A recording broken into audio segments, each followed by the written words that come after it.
But thank you all so much for joining us. I'm really excited to be having this conversation. My name is Andrew Seaman.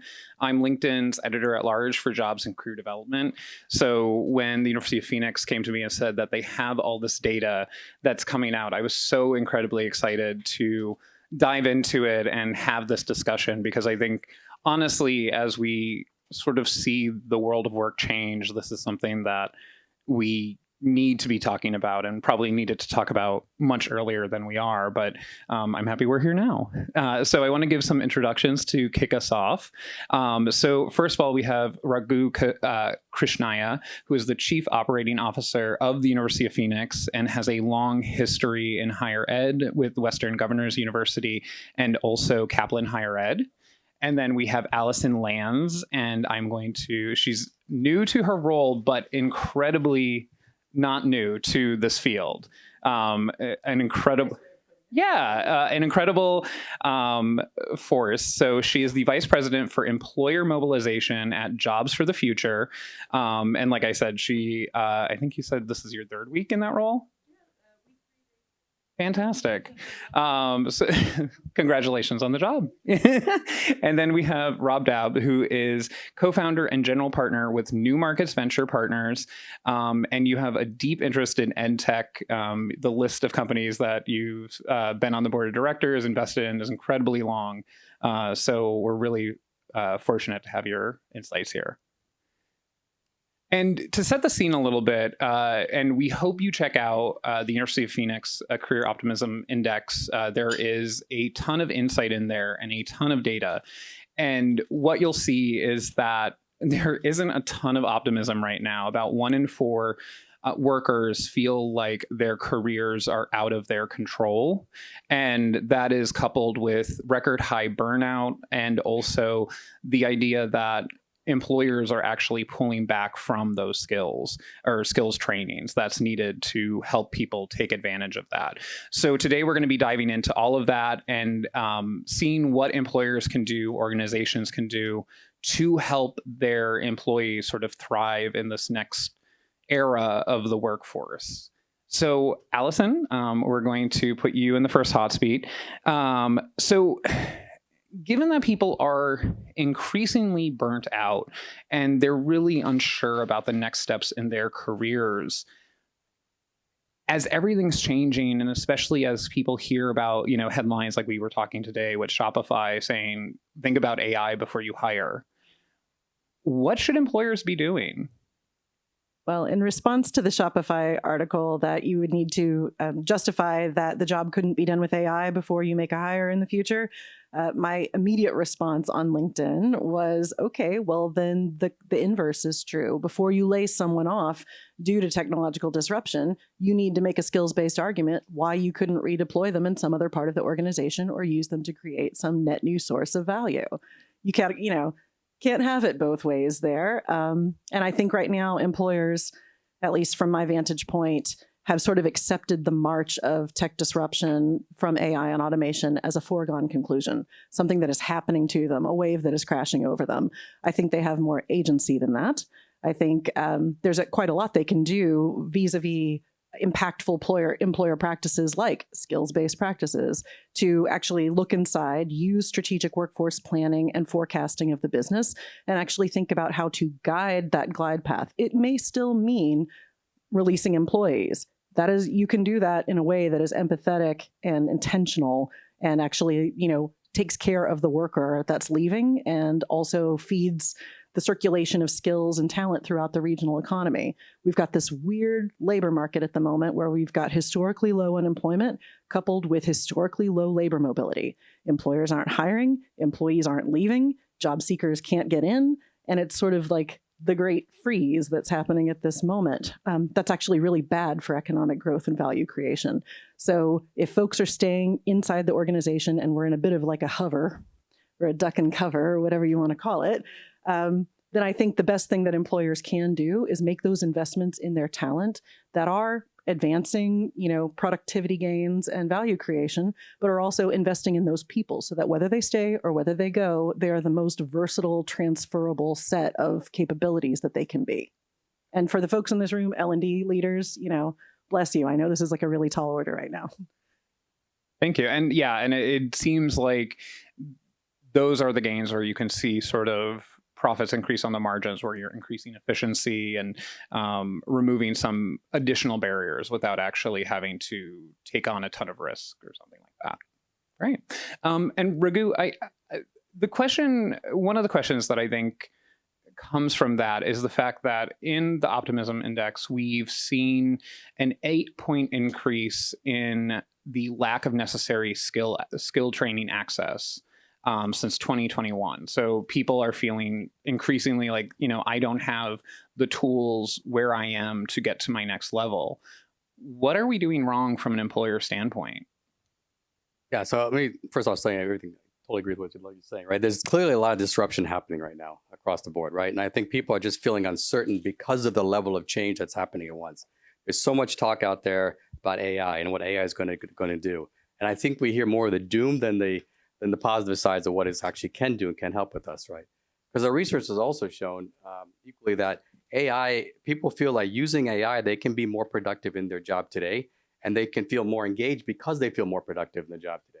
So it's actually in many ways eliminating a lot of the work they don't really want to do and allowing them to do the work they really like to do. So in some ways, I think that is actually a plus and a minus that's happening at the same time, but we don't hear the upsides. We always hear the downsides. That's probably one factor around it.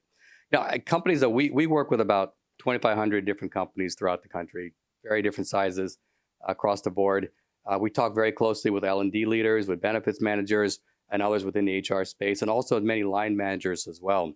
And without a doubt, they're all saying that they are investing and they want to invest more in their staff, right? What's coming, what they all see is that there are going to be more people leaving the workforce in the next X number of years than entering the workforce, right? And so as a result of that, they know they need to invest in the people they have because they can't afford to lose, particularly the good ones who can go anywhere. They definitely don't want to lose those. And so they're seeing that they have to do that and they have to do something more about it. I think what they're trying to figure out is what's the right path to go there and make that happen, right? They're using a lot of tools, like they use LinkedIn tools, right? And a number of other resources. We use a lot of resources as well around that. But what they're trying to say is that, and because of the rapid level of change in the industry, they're trying to find a way to also quickly upskill, more quickly than they have in the past, for those particular areas where people feel like they have those gaps. Whether it's a technical hard skill like using AI, or something that might be like more of a durable softer skill called leadership or management capabilities and so forth. So they want to find these pathways that can get there more quickly and do that. And they're moving towards trying to understand how can skills and the language of skills and creation of a skills-based capability help them go figure that out. I think that's what they're all working on right now, and that's what we're talking with them about how to do that. And so do you feel like the employers are sort of in a state where they're trying to address the need and the want, but they're still in the practice of actually trying to spin all that up? So it's almost like, the demand is there, but the supply isn't. That's exactly it, right? It's new. So if you look at what a lot of companies have done, they have taken work and digitized the work. But I always use the term, they haven't made it digital. It's still an analog workflow in many ways. Haven't taken the power of what you can do with a digital capability versus an analog capability. And I apologize for the words. I'm an ex-engineer, so hopefully it doesn't color on that. But if you take what a computer has done, right? Computers have taken what was effectively a electrical signal and made it digital. And now we can take every little component of that digital signal and disaggregate it and fix and improve on every single little bit of it. So if we think about what learning is becoming, it's becoming digital.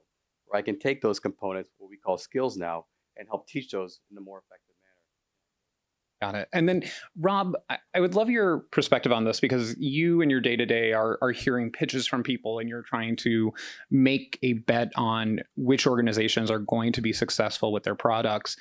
And we hear that there are a lot of employers who do not necessarily want to do the investment in skills. They want to hire new people. So instead of doing the work themselves, they want to go out and just say, oh, you have the skills, I'm going to bring you in.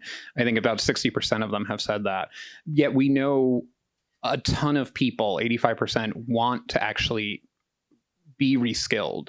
When you are talking to CEOs or people with startups or organizations, is there one path that you think is maybe better than the other, from a business sense and bottom line, in terms of the buy and build sort of idea? I mean, absolutely. And when you think, we all think about where we work. If we think our leadership cares about us, how do they demonstrate it, right? So if you're investing in your team and you're hiring from within, that reflects that. If you're going outside and you're bringing people in that fill a specific place in the organization, we go through it every day when we're hiring different C-level executives in high growth companies. It's because our company doesn't have the skill within, right? So we really do have to go with that. When you look at large enterprise, the people are there and they can be upskilled, and then it's can you identify them, right? Can you run at a macro scale the skills in your organization, do succession planning, and really see what do you have and can you upskill them to within the organization. And I think that DNA sends a message, right? Like if you see people in your organization being upskilled to higher roles, that makes you loyal to the organization, more likely to stick around. And the tragedy, I think, is all of that when we're going up to the right and we're, everything's working, we're making money, stock's going up, these things hold together. And you have trouble finding talent, so you want to make the investment. When it goes the other way, leadership really matters, right? If you're going through layoffs, if we're going through a recession, what are you saying to your employees? Well, we're gonna just do a quick cut and we'll backfill later from people outside the organization, or we're going to take care of the people internally. How are we using AI in that? And look, we're living in an environment where, we're all talking to people here at this conference. We're watching our president just whack thousands of jobs with an email. And it's really, I talked to a lot of people that just lost their jobs at the DOE this week, and it's spooky. And so that leadership comes from the top down. So we have a leader that's the message he's putting out. We have executives that have to stand up and say, no, I'm going to protect my employees. I'm going to invest in them. It'll cut both ways. And when a recession comes, which, let's see what happens, it's really hard to make those tough decisions at the board level when cash starts getting to be the issue. And out of curiosity too, because just sort of when I talk to people and I look at organizations, there is value, and I don't think we're good at quantifying it, of institutional knowledge of different pieces of a company. So when you sit down with your CEOs and the people that you've invested in and put your support behind, is that something that comes up often where you're saying, listen, even if it makes sense to hire from outside or not upskill, this person has been with your company since the beginning and has all this knowledge. Do you think that people think about that enough, or do you think they're too quick to cut?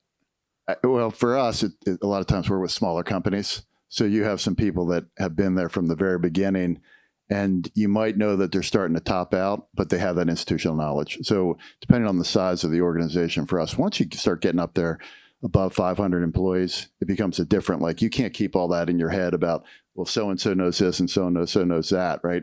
Now you really have to work with technology to track the skills, and you got to figure out who's got the credentials, who can we really look to. And then, in growth mode, which that's where we play, that you're going to have to be laying on more people. So are you going to bring them on top, or are you going to bring them up to the bottom? So, and Allison, I guess the next question too is, and we were talking a little bit about this, is that there are so many people in the workforce that they want to upskill, but they don't know how. And then there are going to be people who just realistically, they don't have the timeline. Like, we were talking about Shopify, or people in the federal government who were suddenly laid off. And now there are, the people who just, they're sort of feeling a little bit lost. Realistically, when we look at the overall workforce, and I know this is sort of like your jam, what can be realistically done to start training them? So before I worked at JFF, I was in the skills AI, skills intelligence space. And one of the most revealing elements of that kind of technology, and this is the kind of technology that can use machine learning and skills data to help folks answer these crucial 4 questions. What skills do I have? What skills do I need?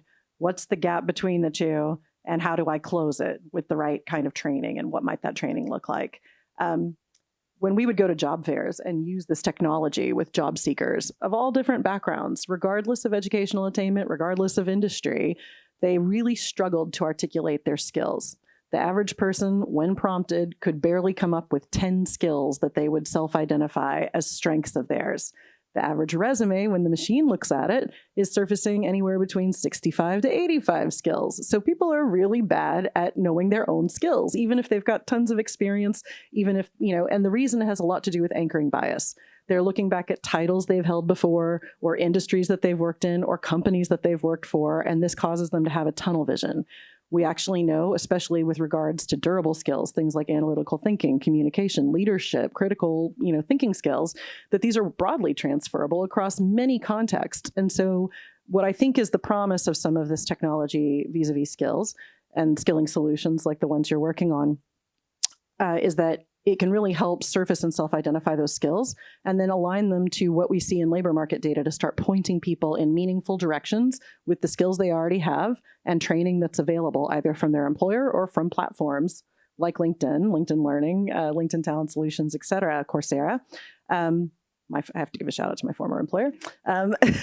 But also, once you put that level of empowerment in their hands and you put it in the hands of their employer, enterprises can start using that kind of data to do the exact work that we're talking about here, looking at who's got what skills, where are we going with our business and our growth plan, how can we align folks in a thoughtful way, and then how can we deploy L&D teams to either procure the training, create the training, curate the training, whatever it is. And then there's also the notion of agents being able to operate in the background and nudge people towards best practice, high performer standards and metrics. Got it. And I do want to come back to the idea of agents, but Raghu, I would love to hear from you because you obviously, the University of Phoenix partners with a lot of different employers to help train their workforces.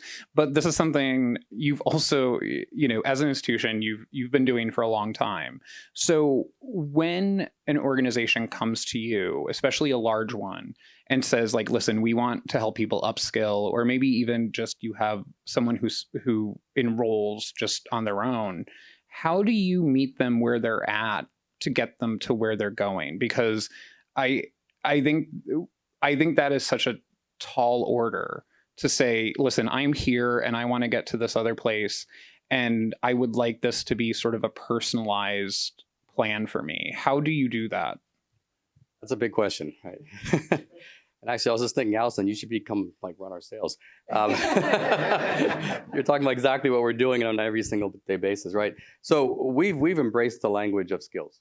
Right? Number one, so we've made the world learning more digital, right? And our provost is sitting right here, has built all of our curriculum to focus on skills, and we've aligned all those skills to jobs in the marketplace. So that's kind of a starting point of how we talk about it. So when employers come to us and they say, look, we're trying to face a certain challenge, right?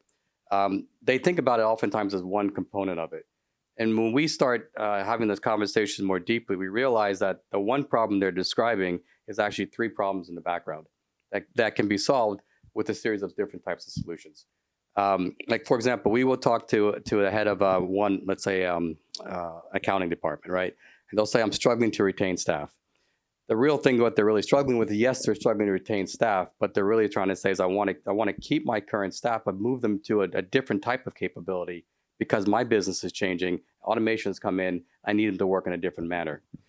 So we have a whole team of individuals who are highly skilled in this area and act in a more consultative manner to companies and help them figure out sort of what is it that they're trying to solve for. And then we will work with not only our own capabilities in the university, but all the partners that we work with outside the university who have different learning solutions, different options, and bring that to bear and integrate that with our capabilities to help deliver that for companies. In the last several years, we've created what we call an adaptable skill solution, which is a semi-curated approach to helping companies solve whatever particular problems they want to do at any level of the organization. We've built and invested in tools which will do exactly what you mentioned, which is identify gaps, right? And it does it dynamically. What we found, though, is that just identifying what the skill is insufficient.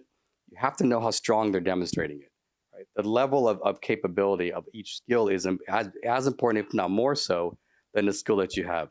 So even if you say you got 10 skills, you have to be able to know like how much I need to be good at each of those skills to be good at the job. So we help them figure that piece out, and then we tailor that with we have AI driven tools that also will help assess not only where they are, but give learning that will be most beneficial for them. Right. So because we know that everyone learns a little bit differently. Some learn more visual learners, some are more auditory learners, some like to just read and pick up material. Some like to work in isolation, some like to work in groups. With the technology that's there right now, you can curate very specifically a personalized learning path for individuals and then help deliver that right to them at that point in time. Really interesting. So that is sort of taking the middle ground of, AI or technology doesn't have to be the big monster in the wings. It could actually be an assistant. It's just a compromised approach, sort of, finding that middle ground between the two. Yeah, I always feel like technology can actually help more than hurt. Right. And we've seen that throughout. Like every time there's been a new technology introduced, there's been more jobs created than lost. And this has happened on when the computer came in, the internet came in, which are big disruptive events. And now it's AI. So we're using AI to actually help and enable people more and more effectively. And we're seeing that is actually what's driving interest in the marketplace. And then I do want to go back before we go too far into the other questions. But Rob, maybe start with you, because we were talking a little bit earlier about, the responsibility employers have when they're training AI models. And do you have any thoughts on sort of the responsibility employers have to safeguard them from, doing extra work to actually train a replacement for them, or sort of letting AI work in the background? Is that something that, we haven't thought enough about, or do you think that's something that companies are just sort of like going with and sort of not giving much attention to the long-term implications of? This is the privacy and security that we were talking about earlier. Like that's another one that's really spooky. Historically, we were talking about, and, I spent a lot of time in board meetings with these companies, and we, you take minutes at the board meeting and they're usually very short, even though it might be a 5-hour board meeting. And then you sort of think, well, what were they doing? And there's a reason for that.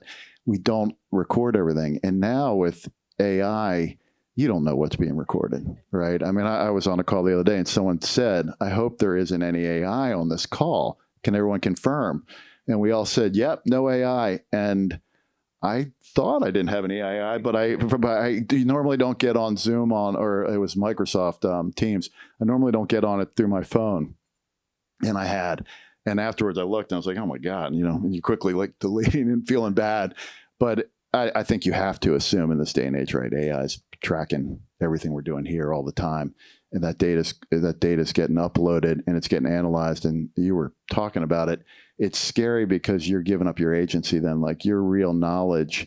If you're great like you are at sales and you have your playbook that you use, slowly it's being sucked into an AI agent, and it's going to live forever. And that knowledge is going to be sold. And this country doesn't have the DNA. Like we've always sort of accepted that Google will know everything about us and we'll use Gmail and they can search our Gmail. But the Europeans are a little different. So we'll see, like, how does this regulation play out? Will they start to come down?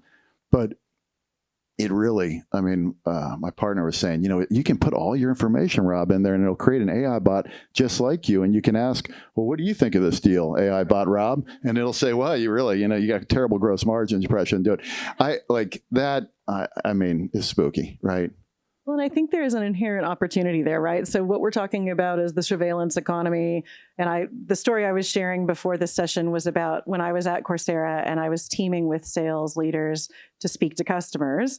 They had, this was right around the time when Zoom plugins during the pandemic had come out that would record for the purposes of giving you coaching on how to really interact with customers or to record notes or something like that.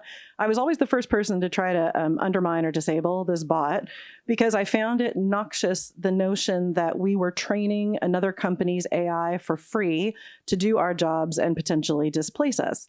I think, that's kind of an extractive economy version of, our passive labor. It makes us marginally more productive, but then, it's going somewhere to be used for purposes that we can't control. I think there's an ethical question there. We probably should talk about it more, but I also think there's an opportunity in the workforce development vein or in the economic development vein.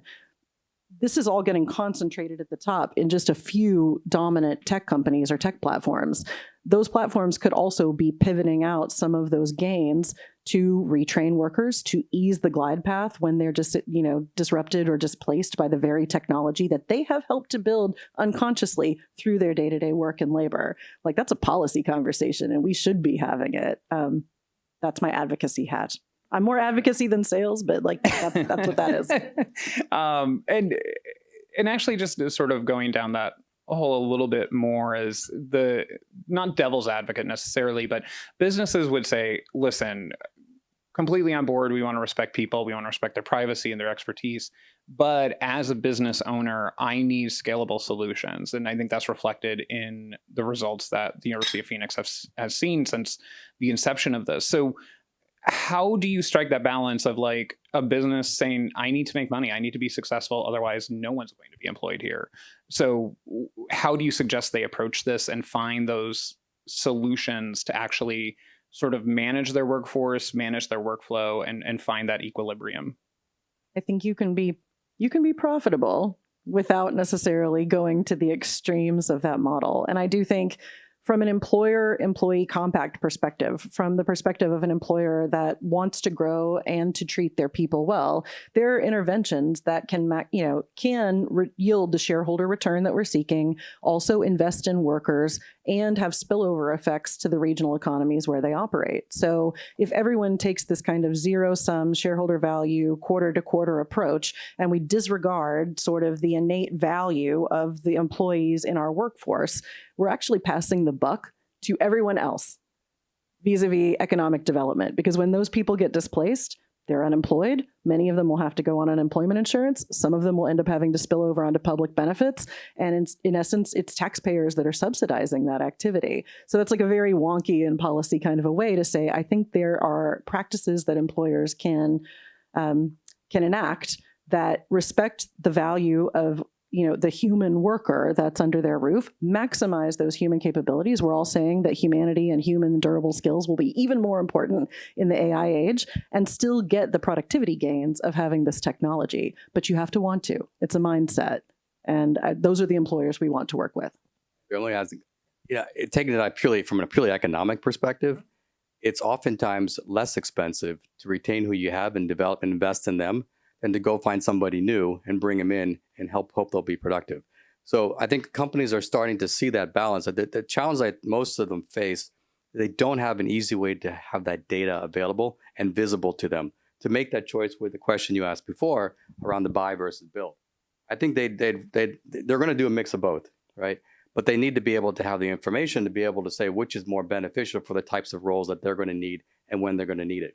Hiring that I often see that happens with all of our clients is they're doing it very last minute because they don't know this information and they don't know what it's needed to invest in those individuals to help them become successful. Meanwhile, these are the same people making multi-million, multi-billion-dollar investments in technology platforms. They're making the same type of investments in manufacturing platforms and new products, because they have a lot of that data. So by enabling them with information, and this is where all the tools now are able to do that, with meaningful information that they can have at their fingertips, they can make those decisions in a very rational manner.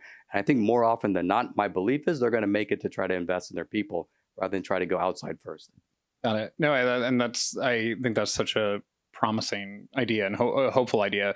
And actually, I'd love to stay with you too on my next question, which I think there are a lot of companies that are viewing sort of the future of skills as sort of hard skills, those technical skills where, can you actually use a certain program? Can you look at all of this? When you are sort of presenting people with the different upskilling opportunities, how do you strike that balance between, okay, yeah, I'm going to teach you Python or I'm going to teach you whatever that is, but you should also know these soft skills, these like communication skills. How do you strike that balance and sort of sell those human skills that honestly will be probably a better ticket to a good future than necessarily the technical skills? Yeah, and I think if you look at any job, that's kind of the way I kind of view it. Take any role that's out there. There are always going to be a mix of hard skills. You have to have technical skills, and these durable soft skills. There's no either or that exists in there. Your best programmer is actually a great communicator, right? It's not the person that can just sit in the back room and do it. They need to be able to work with other people to build their software. They need to know how that software is going to be used in the marketplace. They have to be able to reach out and have those type of critical thinking skills and so forth. So it's not an either or in any sense. We often don't hear from our clients that they want to do either or. They're actually looking for the compilation. And if you look at any of our courses, they include a compilation of both of those. And we make it visible not only to our students, but to the extent employers want to see it, we'll show the employers also what each individual has on both those dimensions and what fits within the jobs they're looking for. What we are seeing now is that because of AI, you are able to take some of the technical skills and now have AI do it for you, right? Which is definitely creating consternation out there. But what it is also doing is elevating those individuals who are very good at what these soft durable skills are, and it's also elevating the need to upskill people in those particular areas. So when we think about learning, we think about it as a mix of these longer-term learning options as well as short-term learning options that can help fill particular areas in the durable skills areas that will complement the technical skills areas. And we put those two pieces together to help individuals move forward. Right. And actually, sorry, just to stay with you one more time. I think, and I think I told you this, that I think it's brilliant, sort of the path that the University of Phoenix has taken with the skills. And I've heard, obviously, in my role, a lot about skills-based hiring. And I'm wondering what your thoughts are on the actual sort of workforce member side, because I feel like they need to probably in the future shed, if you are a programmer, say, listen, I'm a programmer or whatever, but then you have all these skills. Do you think there is a benefit to start saying, actually, here's what I can do. I'm not necessarily calling myself a programmer anymore, but I could actually do this job. So do you think from a member of the workforce perspective, we're reaching a point where it's better not to have like a professional title and actually sort of focus on the skills you have and can employ those in the workforce? That's an interesting question, right? Right, because you see it now, definitely on LinkedIn, right? You see people saying creative consultant or something else, right? Which kind of conveys a much broader set of capabilities. And actually, I see things like dad and head of operations to like speaker, right? Yeah. All these type of things. So I think they are already doing that. They're trying to convey a broader set of capabilities than they have. Where I think until we get the technology to be accepted. And so when I think about it, and from the employers that we talk to think about it, what seems to be holding them up from moving forward on skills becoming the language is trying to do two things. One is make sure that the learning is valid, but not valid just from an assessment perspective, but valid for the job. So it's a combination of external data that you're collecting and what makes learning meaningful, as well as the individual organization accepting that what you've learned is applicable as well. So validity of learning becomes the core mechanism to kind of make that all work. And I think the adoption rate of technologies to help show that validity is just starting to happen right now. We're in very early days of this whole transition. I do believe it's there. The second part around this is engagement. The individual employee has to want to engage in the learning. And I think, again, you're back to this whole thing. It's like, well, if I take the learning, will I get the next role I want? I think that's a false narrative. People say they're not learning because they won't get the role. If you look at all the research, people want to upskill. They want to develop, and they will stay with you and work with you if you give them a chance to develop.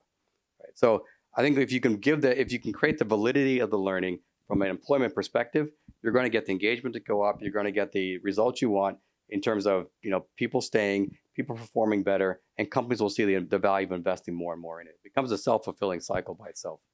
And I also think that cross sort of movement within an organization just makes the foundation stronger too. Rob, I want to ask you too, because you deal with so many different CEOs, different leaders of companies. When they come to you or at a meeting or on the side during a mentoring conversation and say, I don't know what to do. Like, this is a weird moment. Either I hold my ground, I invest in AI, or I hire new people. What would your advice be? Like, what is your sort of guidance to them navigating this moment? I mean, we're looking to them a lot, but and seeing what's happening, and each one's unique. Like, what problem are we trying to solve? And a lot of our companies have serious point solutions, so they're really solving one specific problem. But whether they, everyone is being pushed to use AI, and the honest conversation around the table is how do we improve margins with AI? Like, how do we improve? How can we be more competitive on pricing to our customers? How can we be more efficient on the inside? And we that is across the board, the conversation about AI, at least for our companies. And they tend to be companies that are limited by cash. They're growing quickly and they continue to need cash. So I don't know if that gets to the answer, but it's really, yes, use AI as much as we can, and let's be experimental, and let's try to move quickly and break things. Like, that's there. We're stomping all over exactly what we were talking before. We're not thinking about that at all. We should be. And then from the employee, just to follow on with what you were saying, is the credentials and the experience. Combined with the skills is what's going to be critical, I think. Like, that's what's going to get you the next job, when you show, hey, I have the credential, whatever that is that an undergraduate degree, graduate, or just a certificate, and those are still going to be important. And it's going to be hard to break the skills fully out from that. And then the experience, right? Have you done it before? And Allison, I would love to ask you too. We talked about this briefly, and I feel like there's no better audience or place to talk about this, is that higher education institutions tend to move a little bit slow when it comes to changing their curriculum and getting to a place where, like, hey, we're modernizing our approach to X, Y, or Z. I remember being in grad school and having, this program is doing digital journalism. And even that was only like 15 years ago. So that was even already behind the times. But what do you think educational institutions, ed tech should be doing to make sure that a Gen Z or Gen Alpha, whoever it is, or non-traditional students, when they enter a program, they're being prepared for the reality they'll meet on the other side, and not necessarily the reality of when they first enter that program? I'll share a personal anecdote, which is over 20 years ago, when I started my graduate program. One of the first people I met standing in the bursar's line, when you used to have to line up to sign up for your courses, she was studying a program called New Media. So yeah, to point to your digital journalism. And I I was studying economic policy. Magazines. Yeah, right. And I was like what? Yeah, like a blog or something. But no, and then of course it ended up becoming what we now know is social media, what we now know is like it. And so anyway, she was quite ahead of the curve. And she also was a publisher and editor of books. But I'll use sort of my reference point, really, knowing that there are a lot of guardrails in higher ed about evolving degree programs, about changes to curriculum, but that there's also this mandate to stay relevant for the job market. And that's part of what's really challenging higher ed institutions, is the value for money. And will I graduate with something that's going to help me move and advance economically and in my career, for this massive amount of loans that we're taking on to, in some cases, for very expensive degrees. What we've seen in the ed tech world has largely been universities and colleges less having an appetite for maybe incorporating our content into their pedagogy, although in some cases they do. Community college systems may have rural districts where they're not able to get someone to teach cloud computing. And so that's when something like an online platform becomes very appealing, to be able to offer, high quality uniform instruction. But what we see even more of, and students are doing this with or without their institutions, they're adopting an AI overlay to whatever is their major. So if you see philosophy students, you see religion majors, even folks who are working in like visual arts and media, they are gaining conversancy with AI tools and figuring out what the artificial intelligence and Gen AI applications look like for that major. And having that overlay lets them still study something that they're passionate about. I'm a liberal arts major, so I'll root for them any day.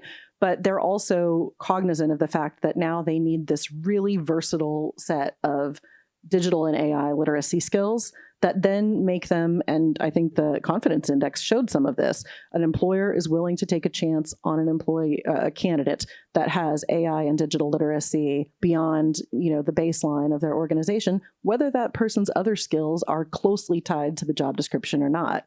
And I think that is sort of a little bit of a support for skills-based hiring, thinking about, okay, we know where we're going as an organization, and we know what this role has historically required or this degree has historically contained, but we also recognize there's this need for flexibility.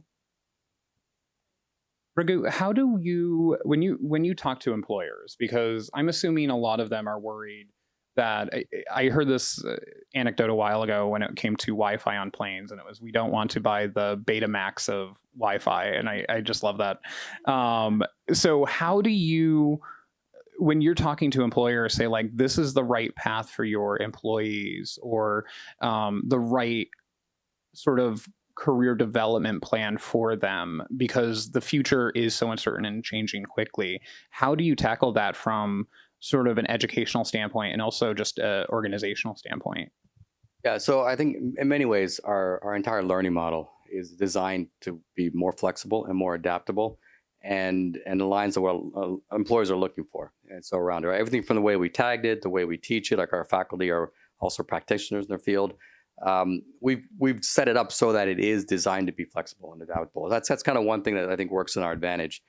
The employers at the end of the day, they want something they can have some ability to curate. And if they have technology that can help them identify areas, and they can have technology that can also help them take all the different options available, and they can see what it does, they then have in their minds feel they have sufficient control to say this is the right path, this is a path they don't want to put in there. So, like for example, we've worked with some very large like telecom companies, and we've been helping them try to solve really 3 or 4 problems at the same time, using just 2 sets of technology that work very well in tandem. And they've been able to say is, okay, we find, they may work with like 10 different schools, right? We've been able to help them identify which schools are actually, and what type of learning is going to be more beneficial for which type of roles for which individuals. And when they see that information, and then they line that up to all the other things they're trying to accomplish with it, it comes out quite apparent of which path they should take. So giving them the flexibility is really what's helping them make those choices, and that's how they're embracing the use of these type of new. So it's sort of like, as the realities change, so will their learning paths. Got it. And before we go, I really want to focus on sort of, since the Optimism Index is so right now, and we're also talking about the future, I want to sort of take what we know from that and know of where the workforce is heading, and give people in the audience something actionable to take away. So Rob, I would love to start with you. So for people here, and when they go out and tell their friends they were just at a great panel, and they said, this is the one thing that really stuck with me and what we should be doing tonight, tomorrow, and the next day, what would that be? I think, again, leadership starts from the top. So I think leaders should educate themselves on AI and use it, and start moving and pull together a team and really set up examples of how they're using it, what's working, what's successful in their organization, and promote that out, versus trying to say, oh God, AI is coming, we have to have a grand strategy completely. It'll keep evolving, things will keep changing. So move quickly, but top down. Like if the leaders say everybody should use AI, but I'm going to use my landline, right? That's not the way to go. They need to incorporate it, and they need to get that message out. Like, what did we do? What team did I work with? How's it working? What's the ROI? Why should the employees care? Why should we care? And is it helping the business? Actually, and just a quick follow-up, if you don't mind, is from your perspective, like, we're all at a conference here, we're all talking to peers in the industry. Do you encourage the leaders to communicate with each other? Even, I know obviously there's the idea of like proprietary, but this does feel like there are benefits sometimes of being sort of cross-collaborative. 100%. There are a couple of things we do. our firm is definitely sort of in a conscious leadership firm. So we pull our CEOs and leaders together and work on conscious leadership, meditation, focusing on sort of the bigger picture.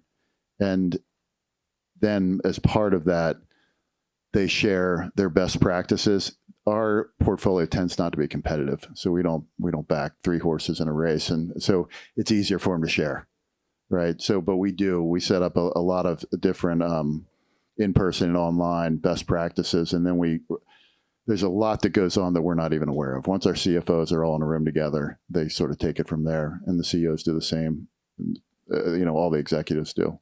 Great. And Allison, what would your one thing be? People aren't going anywhere. And so if you're an employer, the clarion call is people built your business, people run your business, you run AI, it does not run you.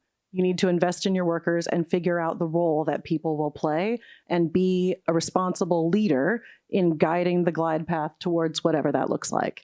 If you're in ed tech, there are some fantastic point solutions out there, but we are humans using this technology. And in the ed tech, skills tech, HR tech space, I have yet to see a platform that effectively serves the human throughout their work, learn journey of their lifetime. It's convoluted, it's messy. And if you're at this conference, there's no better time than today to really think about how your product, your technology, your learning is going to serve the messy twists and turns of everybody in this room and all the people that we're designing for.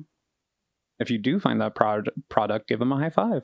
And I was going to say, refer them to us. We'll take a look at it. Give them a high five and then go to Rob. And Raghu, what would that one thing be? So I think it's if you look at our index, the other thing that's there, which we haven't really talked enough about, is that word optimism, right? The majority of people, despite all the stuff that's happening right now, are very positive about their future of their career and the future of their organization. So I would say bet on your people. Don't ever go against your people, right? You will always be successful. Well, thank you all so much for sticking with us, everyone watching. Please take time to check out the Optimism Index online. It really is an incredible wealth of information.